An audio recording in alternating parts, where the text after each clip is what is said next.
Assalamualaikum warahmatullahi wabarakatuh. Halo semuanya, selamat berjumpa kembali di channel kami, Misteri Malam.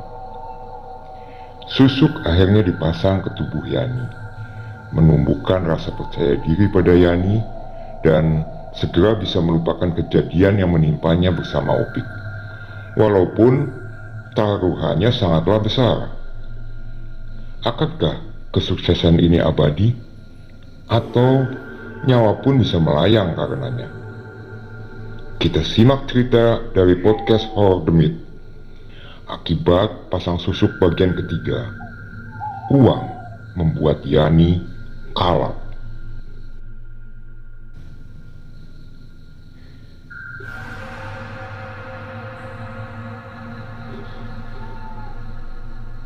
Proses pasang susuk pun dimulai. Susuk itu dipasang hampir di setiap bagian lekuk wajahnya. Singkat cerita, akhirnya proses pasang susuk pun selesai dengan menyisakan sedikit rasa dilema bagi Yani yang berusaha diabaikan. Dan bersikap itu hal biasa saja. Uang sudah membuatnya kalap. Tidak ada lagi rasa kehormatan di pandangannya. Susuk itu bekerja dengan baik dan melambungkan kembali namanya di Mekar Ayu. Epul pun senang dan memposisikan kembali Yani sebagai sinden utama. Dan yang terjadi kepada Yani tidak terjadi kepada Sekar. Sekar menerima keputusan Epul dan menghormati Yani sebagai seniornya. Dan Sekar menikmati itu. Setelah pasang susuk itu, Yani menjadi peka terhadap hal-hal mistis. Bahkan ketika manggung, dia sering melihat kuntilanak berseliweran di atas panggung. Atau bahkan sering melihat manusia berkepala babi berkeliaran di sekitaran panggung. Hal itu dibuat biasa oleh Yani. Karena itu sudah disampaikan oleh Abah Dukun sebagai efek samping jika dia memakai susuk. Yani pun sering bermimpi didatangi sosok cantik yang kadang-kadang berubah menjadi sangat mengerikan dengan mulut penuh darah dan pembalut di tangannya. Karir Yani semakin memuncak sampai-sampai dia bisa membelikan rumah yang baru bagi ibunya dan menguliakan Sandi di salah satu universitas di kota Bandung. Tepat sebulan setelah membeli rumah barunya, Yani mengalami kecelakaan, tertabrak motor yang melaju sedikit lebih cepat ketika dia hendak menyeberang. Stang motor menghantam perut Yani, membuat Yani terpental sekitar 3 meteran. Tidak ada luka yang parah memang, namun itu berefek 2 minggu setelahnya. Yani merasakan sakit yang luar biasa di perutnya.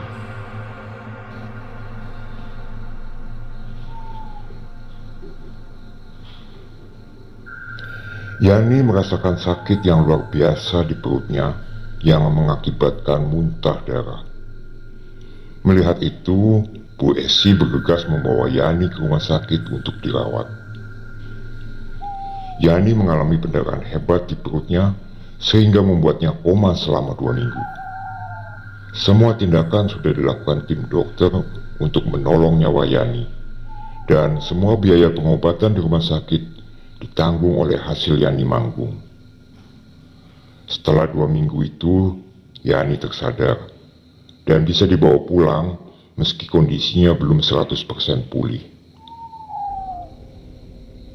Seringkali Yani memaksakan diri untuk tetap manggung karena dalam benaknya dia harus bertanggung jawab mencari nafkah untuk keluarganya. Epul pun menyarankan Yani untuk beristirahat sampai kondisinya benar-benar pulih dan tetap dibayar meskipun dengan konsekuensi penghasilannya dipotong. Namun Yani menolak. Dia tetap memaksakan dirinya sampai suatu ketika Yani sedang manggung di daerah dekat rumahnya. Di atas panggung, Yani mendadak pingsan. Semua kru Mekar Ayu panik dan membawa Yani ke rumahnya yang memang kebetulan tidak jauh dari area panggung. Setelah sekian lama dalam kondisi tak sadar, semua orang yang datang dikagetkan dengan Yani yang mendadak terbangun dengan kondisi mulut yang menganga dan mata melotot. Urat-urat matanya terlihat jelas memerah, mengerikan, seakan mau keluar dari kelopaknya. Bu Esi panik dan segera mengabari Sandi yang sedang berada di Bandung untuk segera pulang kampung. Yani seperti sekarat terus dalam kondisi begitu. Bu Esi sigap memanggil seorang pemuka agama di daerahnya, karena dia yakin Yani sudah berada dalam penghujung hidupnya.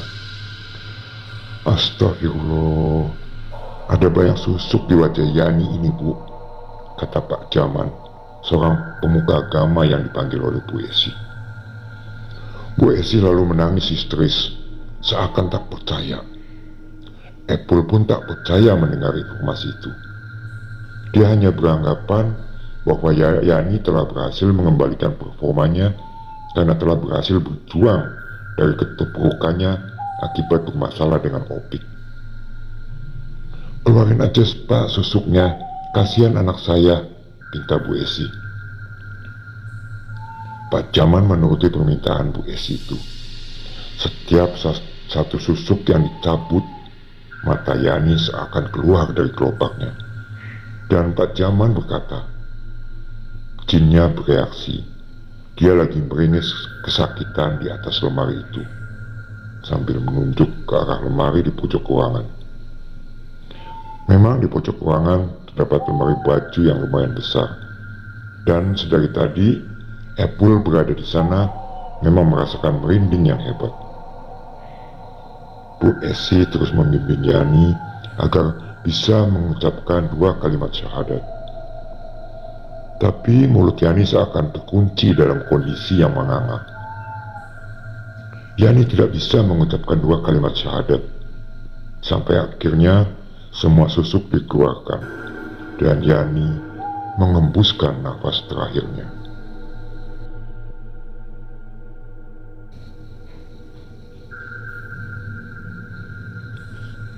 Tragis, itulah satu kata yang bisa kita ungkapkan untuk nasib Yani. Benar-benar tragis.